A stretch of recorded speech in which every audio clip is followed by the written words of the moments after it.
Welcome to KRR kitchen. இன்றைக்கி நம்ம கிச்சனில் பார்க்க போகிற ரெசிபி 7 நாள் 7 வகையான சட்னி ரெசிபி தான் பார்க்க போகிறோம். இந்த ஒவ்வொரு சட்னியும் டிஃப்ரெண்ட்டாக இருக்கும். டேஸ்ட்டும் ரொம்பவே அருமையாக இருக்குங்க. இட்லி தோசைக்கு ரொம்ப அட்டகாசமாக இருக்கும். இந்த சட்னி எல்லாமே ஒவ்வொன்றும் ஒவ்வொரு சுவையில் இருக்கும். இந்த சட்னி ரெசிபியெல்லாம் எப்படி செய்கிறது நம்ம வீடியோக்குள்ளே போய் பார்ப்போம். அதுக்கு முன்னாடி நம்ம சேனலை இப்போ தான் ஃபஸ்ட் டைம் பார்க்குறீங்கன்னா சப்ஸ்கிரைப் பண்ணி வச்சுக்கோங்க. இப்போ வாங்க சட்னி ரெசிபியெல்லாம் பார்க்கலாம். இப்போ ஃபஸ்ட்டு வேர்க்கடலை சட்னி எப்படி செய்கிறதுன்னு தான் பார்க்க போகிறோம். அதுக்கு அடுப்பில் பேன் வச்சுருக்கேன். ஒரு 2 டீஸ்பூன் அளவுக்கு எண்ணெய் சேர்த்துக்கிறேன். எண்ணெய் நல்லா காஞ்சதுக்கப்புறம் இதில் 2 டேபிள் ஸ்பூன் அளவுக்கு வேர்க்கடலை, பச்சை வேர்க்கடலை சேர்த்துருக்கேன். இது நல்லா ஃப்ரை பண்ணி எடுத்துக்குவோம். இதுக்கு பதிலாக நீங்கள் காஞ்ச வேர்க்கடலை இருந்தால் கூட, நீங்கள் வறுத்த வேர்க்கடலை இருந்தால் கூட நீங்கள் சேர்த்துக்கலாம். நல்லா கடலை வறுபட்டதுக்கப்புறம் இதில் ஒரு 5-6 பூண்டு பல், அப்புறம் காரத்துக்கு தகுந்த அளவு வரமிளகாய் சேர்த்துக்குங்க. சேர்த்து நல்லா வறுத்து எடுத்துக்கங்க. மிளகாய் நிறம் மாறி நல்லா வறுபட்டு வரணும். அதே போல் கடலையும் நல்லா வறுபட்டு வரணும். இப்போ நல்லா எல்லாம் பொரிஞ்சு செவந்ததுக்கப்புறம் அதை ஆற வச்சு எடுத்துக்குவோம். அதுக்கப்புறம் ஒரு மிக்ஸி ஜாரில் ஒரு 1/2 கப் அளவுக்கு தேங்காய் எடுத்துக்குங்க. இது கூடவே நம்ம வறுத்து வச்சுருக்க அந்த மிளகாய், வேர்க்கடலை எல்லாத்தையும் சேர்த்துட்டு ஒரு சின்ன துண்டு புளி, ஒரு 2 டேபிள் ஸ்பூன் அளவுக்கு பொட்டுக்கடலை, அப்புறம் சட்னிக்கு தேவையான அளவு உப்பு சேர்த்து இதை கொஞ்சமாக தண்ணி விட்டு கொரப்பாக அரைச்சி எடுத்துகிட்டு வாங்க. எப்போதுமே பார்த்திங்கன்னா வேர்க்கடலை சட்னி அரைக்கும் போது கொரப்பாக தான் அரைச்சி எடுத்துக்கணும். அப்போ தான் சட்னி டேஸ்ட்டு நல்லாயிருக்கும். நமக்கு ரொம்ப வலுவலுன்னு அரைச்சிடக்கூடாது. நைஸாக அரைச்சோம் அப்படின்னாக்கா அந்த எண்ணெய் வாடை அடிக்கிற மாதிரி இருக்கும்.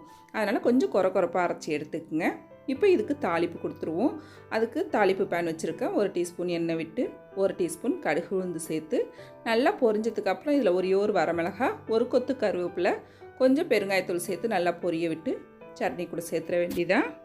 இப்போ தாளிப்பு சட்னி கூட சேர்த்ததுக்கப்புறம் நல்லா ஒரு தடவை ஒத்தாப்பில் ஒன்று கலந்து விட்டுருங்க. இந்த வேர்க்கடலை சட்னி பார்த்திங்கன்னா இட்லி, தோசை, பணியாரம்னு எல்லாத்துக்கும் ரொம்ப அருமையாக இருக்குங்க. ட்ரை பண்ணி பாருங்கள். இப்போ அடுத்து நம்ம பார்க்க போகிற சட்னி வதக்கி அரைச்ச தேங்காய் சட்னி தாங்க. ஒரு சில பொருள்லாம் வதக்கி தேங்காய் கூட சேர்த்து அரைக்க போகிறோம். அதுக்கு அடுப்பில் பேன் வச்சுருக்கேன். அதில் ஒரு 2 டீஸ்பூன் அளவுக்கு எண்ணெய் சேர்த்துக்குங்க. எண்ணெய் காஞ்சோன்னே இதில் ஒரு 2 டேபிள் ஸ்பூன் கடலைப்பருப்பு சேர்த்துக்கிறேன். கடலைப்பருப்பு சேர்த்து நல்லா பொன்னிறமாக வர வரைக்கும் நம்ம வறுத்து எடுத்துக்கணும். கடலைப்பருப்பு மட்டும்தான் அந்த சட்னிக்கு சேர்க்கணும். இது கூட உளுந்து இதெல்லாம் சேர்க்கக்கூடாது. வெறும் கடலைப்பருப்பு மட்டும் சேர்த்து நல்லா செவந்து வரட்டும். அது வரைக்கும் ஃப்ரை பண்ணி எடுத்துக்குவோம். இப்போ இதை ஒரு பிளேட்டுக்கு நம்ம மாற்றி வச்சுக்குவோம் கடலைப்பருப்பை. இப்போ இதை ஒரு பிளேட்டுக்கு மாற்றினதுக்கப்புறம் இதில் ஒரு 10லேருந்து ஒரு 15 சின்ன வெங்காயம் சேர்த்துக்குங்க. இந்த சட்னிக்கு சின்ன வெங்காயம் சேர்க்கும் போது டேஸ்ட் ரொம்ப அருமையாக இருக்கும். இல்லாத பட்சத்துக்கு பெரிய வெங்காயம் வேணால் சேர்த்துக்குங்க. இதிலே ஒரு சின்ன துண்டு இஞ்சி, ஒரு 6-7 பூண்டு பல், காரத்துக்கு தகுந்த அளவு பச்சை மிளகாய், நான் ஒரு 5 பச்சை மிளகாய் சேர்த்துருக்கேன். இது கூடவே ஒரு தக்காளி பழம், சின்னதாக உள்ளது ஒரு தக்காளி பழம் சேர்த்துருக்கேன். இப்போ இது எல்லாத்தையும் நல்லா வதக்கிக்குவோம். இப்போ நல்லா இந்த அளவு வதங்கி வந்ததுக்கப்புறம் இதை ஆற வச்சு எடுத்துக்குவோம். இது கூடவே பார்த்திங்கன்னா கடைசியாக கொஞ்சமாக கருவேப்பிலை, கொத்தமல்லி சேர்த்து லைட்டாக அந்த சூட்லேயே கலந்து விடுங்க. வதக்கலாம் தேவையில்லை. லைட்டாக அந்த சூட்லேயே கலந்து விட்டோம்னா போதும். இப்போ இதை நல்லா ஆற வச்சு எடுத்துக்குவோம். அதுக்கப்புறம் சட்னி எப்படி அரைக்கிறதுன்னு பார்ப்போம். இப்போ நம்ம வதக்கி வச்ச பொருள் எல்லாம் பார்த்திங்கன்னா நல்லாவே ஆறி வந்துருச்சு. இப்போ மிக்ஸி ஜார் எடுத்துக்குவோம். அதில் நம்ம ஃபஸ்ட்டு வறுத்து வச்சுருக்க கடலைப்பருப்பை சேர்த்துக்குங்க. அதுக்கப்புறம் வதக்கி வச்சுருக்க வெங்காயம், தக்காளி பழம், பச்சை மிளகாய் எல்லாத்தையும் சேர்த்துக்குங்க. நல்லா ஆற வச்சு எடுத்துக்குங்க. சூடு இருக்கக்கூடாது. இப்போ வெங்காயம், தக்காளி பழத்தை மிக்ஸி ஜாரில் சேர்த்ததுக்கப்புறம் ஒரு சின்ன துண்டு புளி, அப்புறம் நல்லா ஒரு 1/2 கப் அளவுக்கு தேங்காய் துருவல் சேர்த்துக்குங்க. தேங்காய் துருவல் சேர்த்ததுக்கப்புறம் இதில் சட்னிக்கு தேவையான அளவு உப்பு சேர்த்துக்குவோம், 1 டீஸ்பூன் அளவுக்கு. இப்போ இதை ஃபஸ்ட்டு ஒரு ஓட்டை ஓட்டிட்டு அதுக்கப்புறம் தண்ணி ஊற்றி அரைச்சி எடுத்துக்குங்க. இப்போ சட்னியை அரைச்சி எடுத்துகிட்டு வந்துட்டேன். இது கூடவே கொஞ்சமாக தண்ணி சேர்த்துக்கிறேன்.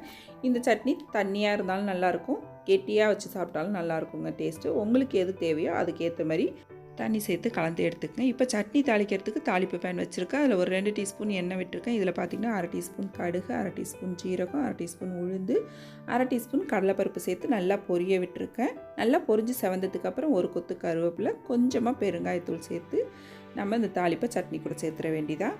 இப்போ எல்லாமே பொரிஞ்சிருச்சு. தாளிப்பை சட்னி கூட சேர்த்துக்குவோம்.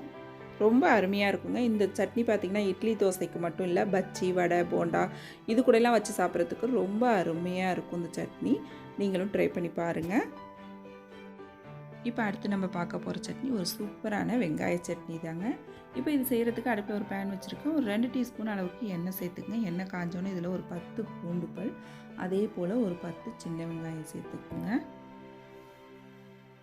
நல்லா இது ஒரு பாதி அளவு வதங்கி வரட்டும்.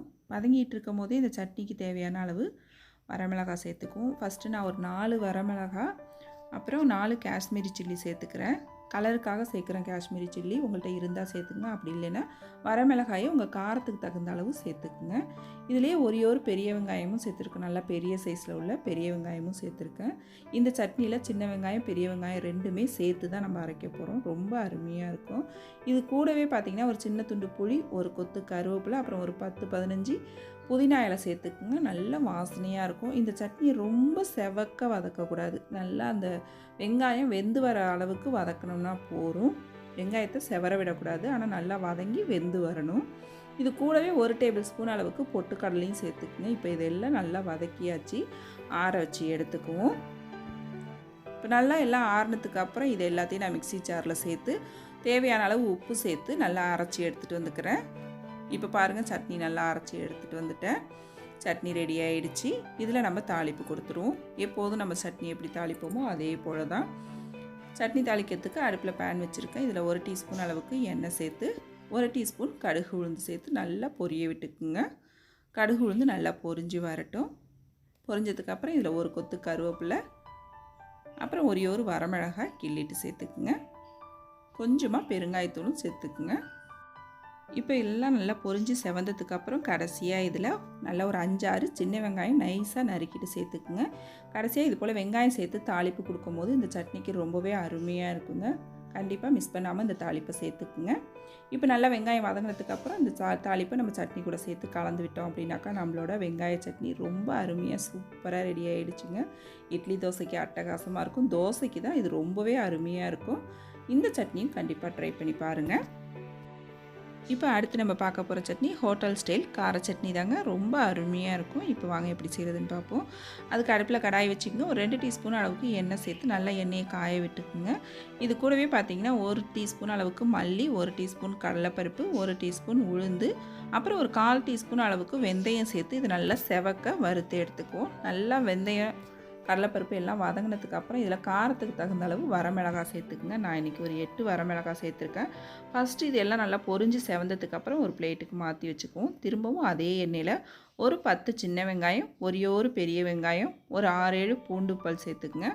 இதை நல்லா வதக்கி விட்டுக்குங்க. நல்லா வதங்கி வரட்டும். இந்த வெங்காயம் பூண்டெல்லாம் நல்லா வதங்கி வரட்டும். வதங்கி வந்ததுக்கப்புறம் இதில் ஒரு சின்ன துண்டு புளி, ஒரு 1/4 கப் அளவுக்கு தேங்காய் துருவல் சேர்த்து நல்லா வதக்கிக்குங்க. லைட்டாக ஒரு 2 செகண்ட் வதக்கினோம்னா போதும். இப்போ அடுப்பை ஆஃப் பண்ணிடுவோம். நம்ம நல்லா எல்லாம் ஆற வச்சு எடுத்ததுக்கப்புறம் ஃபஸ்ட்டு நம்ம வறுத்து வச்சுருக்க அந்த கடலைப்பருப்பு மல்லி எல்லாத்தையும் ஃபஸ்ட்டு ஒரு ஓட்டை ஓட்டி எடுத்துக்குவோம். குறப்பாக அரைச்சி எடுத்துகிட்டு வந்துக்குவோம். ஃபஸ்ட்டு இந்த அளவுக்கு அரைச்சதுக்கப்புறம் அடுத்து நம்ம வதக்கி வச்சுருக்க வெங்காயம் தேங்காய் புளி எல்லாத்தையும் சேர்த்து அரைச்சிக்குவோம். இது கூடவே சட்னிக்கு தேவையான அளவு உப்பு சேர்த்து கொஞ்சமாக தண்ணி சேர்த்து நல்லா நைஸாக அரைச்சி எடுத்துக்குவோம். உங்களுக்கு விருப்பம்னா இதில் ஒரு தக்காளி பழம் கூட நீங்கள் சேர்த்துக்கலாம். நான் இன்றைக்கி தக்காளி சேர்க்காம தான் அரைச்சிருக்கேன். இதுவே நமக்கு புளி சேர்க்கறதுனால டேஸ்ட்டு ரொம்ப சூப்பராக இருக்கும். எப்போதும் போல தான் தாளிப்பு பார்த்திங்கன்னா கடுகு உளுந்து கருவேப்பிலை பெருங்காயத்தூள் சேர்த்து தாளித்து இறக்கிற வேண்டியதான். அவ்வளோதான், நம்மளோட ஹோட்டல் ஸ்டைல் கார சட்னி ரொம்ப சூப்பராக அருமையாக ரெடி ஆகிட்டுங்க. இட்லி தோசைக்கு அட்டகாசமாக இருக்கும். ட்ரை பண்ணி பாருங்கள். இப்போ அடுத்து நம்ம பார்க்க போகிற சட்னி கொத்தமல்லி சட்னி தான். வாங்க எப்படி செய்கிறதுன்னு பார்ப்போம். இப்போ அடுப்பில் பேன் வச்சுருக்கேன். ஒரு 2 டீஸ்பூன் எண்ணெய் சேர்த்து நல்லா காய விட்டுக்குவோம். எண்ணெய் காஞ்சதுக்கப்புறம் இதில் 1 டீஸ்பூன் கடலைப்பருப்பு, 1 டீஸ்பூன் உளுத்தம்பருப்பு சேர்த்து நல்லா செவக்க பொரிய விட்டுக்குவோம். நல்லா பொரிஞ்சதுக்கப்புறம் இதில் ஒரு 10 சின்ன வெங்காயம், ஒரு 6-7 பூண்டு பல் சேர்த்து நல்லா வதக்கி விட்டுக்குங்க. நல்லா வதங்கினதுக்கப்புறம் நல்லா ஒரு 2 பெரிய தக்காளி பழமாக எடுத்து நறுக்கி வச்சுருக்கேன். அதை இது கூட சேர்த்துக்கிறேன். தக்காளி பழம் கொஞ்சம் அதிகமாக சேர்க்கும் போது இந்த கொத்தமல்லி சட்னி டேஸ்ட்டு சூப்பராக இருக்கும். அப்புறம் காரத்துக்கு தகுந்த அளவு பச்சை மிளகாய் சேர்த்து நல்லா வதக்கி விட்டுக்குங்க. இப்போ வெங்காயம் தக்காளி பழம் பச்சை மிளகாய் எல்லாம் இந்த அளவுக்கு வதங்கினதுக்கப்புறம் இதில் நல்லா ஒரு அரை கைப்பிடி அளவுக்கு கொத்தமல்லி சேர்த்துக்குங்க. கொத்தமல்லி சேர்த்து நல்லா ஒரு 2 செகண்ட் அதை வதக்கி விட்டுக்குவோம். இப்போ எல்லாம் நல்லா வதங்கி வந்துருச்சு. ஆற வச்சு எடுத்துக்குவோம். இப்போ நம்ம வதக்கி வச்ச பொருள் எல்லாம் நல்லா ஆறிடுச்சு. அதுக்கப்புறம் சட்னி அரைக்கிறதுக்கு ஒரு மிக்ஸி ஜார் எடுத்துக்கங்க. ஒரு 1/4 கப் அளவுக்கு தேங்காய் துருவல் சேர்த்துட்டு நம்ம வதக்கி வச்ச வெங்காயம் தக்காளி பழம் எல்லாத்தையும் சேர்த்துக்குங்க. கூடவே உப்பு சேர்த்து இந்த சட்னி நல்லா நைஸாக அரைச்சி எடுத்துகிட்டு வந்துருங்க. இப்போ பாருங்கள், நம்ம சட்னி ரொம்ப சூப்பராக அருமையாக ரெடி ஆகிடுச்சு. இதுக்கும் தாளிப்பு பார்த்திங்கன்னா கடுகு உளுந்து கருவேப்பிலை பெருங்காயத்தூள் சேர்த்து தாளித்து சேர்த்துற வேண்டியதான். அவ்வளோதாங்க, சூப்பரான கொத்தமல்லி சட்னியும் ரெடி ஆகிடுச்சு. இப்போ அடுத்து நம்ம பார்க்க போகிற சட்னி ஹோட்டல் ஸ்டைல் கெட்டி தேங்காய் சட்னி எப்படி செய்கிறதுன்னு தான் பார்க்க போகிறோங்க. அதுக்கு ஒரு மிக்ஸி ஜார் எடுத்துக்கங்க. அதில் ஒரு அரை கப் அளவுக்கு பொட்டுக்கடலை, அரை கப் அளவு தேங்காய் துருவல், பொட்டுக்கடலையும் தேங்காயும் சமமான அளவு எடுத்துக்கங்க. காரத்துக்கு தகுந்த அளவு பச்சை மிளகாய் சேர்த்துக்குங்க. இதிலே ஒரு சின்ன துண்டு இஞ்சி, அப்புறம் ஒரு 2-3 பூண்டு பல் சேர்த்துக்குங்க. அப்புறம் சட்னிக்கு தேவையான அளவு உப்பு எல்லாம் சேர்த்து இந்த சட்னியை வந்து பார்த்திங்கன்னா கொரப்பாக அரைச்சி எடுக்கணும். ரொம்ப நைஸாலாம் அரைக்கக்கூடாது. அரைச்சிட்டு கெட்டியாக வச்சுக்குங்க. தண்ணி ரொம்ப ஊற்றாமல் கெட்டியாக கலந்து எடுத்துக்குங்க. இப்போ எல்லா சட்னியும் தாளிக்கிறது போல் கடுகு, உளுந்து, கருவேப்பிலை, பெருங்காயத்தூள் சேர்த்து தாளித்து கொட்டிட வேண்டியதான். இந்த சட்னி இட்லி தோசைக்கு மட்டும் இல்லை, பஜ்ஜி வடைக்கெல்லாம் ரொம்ப அருமையாக இருக்கும். ட்ரை பண்ணி பாருங்கள். இப்போ அடுத்து நம்ம பார்க்க போகிற சட்னி எள்ளு புதினா சட்னி தான் எப்படி செய்கிறதுன்னு பார்க்க போகிறோம். அதுக்கு அடுப்பில் பேன் வச்சுருக்கோம். ஃபஸ்ட்டு கடாயை நல்லா சூடு பண்ணிக்கோங்க. சூடு ஆனதுக்கப்புறம் ஒரு 2 டேபிள் ஸ்பூன் அளவுக்கு எள்ளு சேர்த்துக்குங்க. எள்ளு சேர்த்து இது நல்லா படபடன்னு பொரிஞ்சு வரணும். அந்த அளவுக்கு நல்லா பொரிய விட்டு எடுத்துக்குங்க. நல்லா இப்போ எள்ளு பொரிஞ்சு வரட்டும். நல்லா பொரிஞ்சு செவந்து வந்திருக்கு பாருங்கள். இந்த ஸ்டேஜில் நம்ம இறக்கிக்கலாம். இதை ஒரு பிளேட்டுக்கு மாற்றி வச்சுருவோம். எள்ளு நல்லா ஆறிட்டு இருக்கட்டும். இப்போ அதே பேனில் பார்த்திங்கன்னா ஒரு 2 டீஸ்பூன் அளவுக்கு எண்ணெய் சேர்த்துக்குங்க. எண்ணெய் நல்லா காஞ்சி வரட்டும். காஞ்சதுக்கப்புறம் இதில் ஒரு 10 பூண்டு பல், ஒரு 10 சின்ன வெங்காயம், காரத்துக்கு தகுந்த அளவு பச்சை மிளகாய் சேர்த்துக்குங்க. இப்போ இது 3 நல்லா ஒரு அரை பக்குவத்துக்கு வதங்கி வந்ததுக்கப்புறம் இதில் ஒரே ஒரு தக்காளி பழம் சேர்த்துக்கிறேன். பெரிய சைஸில் உள்ள தக்காளி சேர்த்துருக்கேன். சின்னதாக இருந்துச்சு அப்படின்னா நீங்கள் 2 தக்காளி பழம் எடுத்துக்கோங்க. இப்போ இது நல்லா வதங்கி வரட்டும். நல்லா வெங்காயம் தக்காளி பழம் வதங்கி வந்ததுக்கப்புறம் இதில் நல்லா நம்ம கையால் இறுக்கி பிடிச்சோம் அப்படின்னாக்கா நல்லா ஒரு கைப்பிடி அளவுக்கு புதினா சேர்த்துக்குங்க. புதினா அதிகமான அளவு சேர்க்கணும் புதினா சட்னி அப்படிங்கிறதுனால. இப்போ இது எல்லாத்தையும் நல்லா வதக்கிக்குவோம். நல்லா வதங்கிடுச்சு, ஆற வச்சு எடுத்துக்குவோம். இப்போ எல்லா பொருளும் ஆறுனதுக்கப்புறம் மிக்ஸி ஜாரில் சேர்த்துக்குங்க. இது கூடவே நம்ம வறுத்து வச்சுருக்க எள்ளையும் சேர்த்துக்குங்க. எள்ளு சேர்த்ததுக்கப்புறம் இந்த சட்னிக்கு ஒரு 1/4 கப்பு தேங்காய் துருவல் சேர்த்துக்குங்க. நல்லாயிருக்கும் ரொம்ப அருமையாக. இதிலே ஒரு சின்ன துண்டு புளி, தேவையான அளவு உப்பு சேர்த்து நல்லா நைஸாக அரைச்சி எடுத்துகிட்டு வந்துடுவோம். இப்போ பாருங்கள் சட்னி அரைச்சி எடுத்துகிட்டு வந்துட்டேன். இந்த சட்னி கொஞ்சம் திக்காக இருந்துச்சு அப்படின்னாக்கா தொட்டு சாப்பிட்றதுக்கு ரொம்ப அருமையாக இருக்கும்.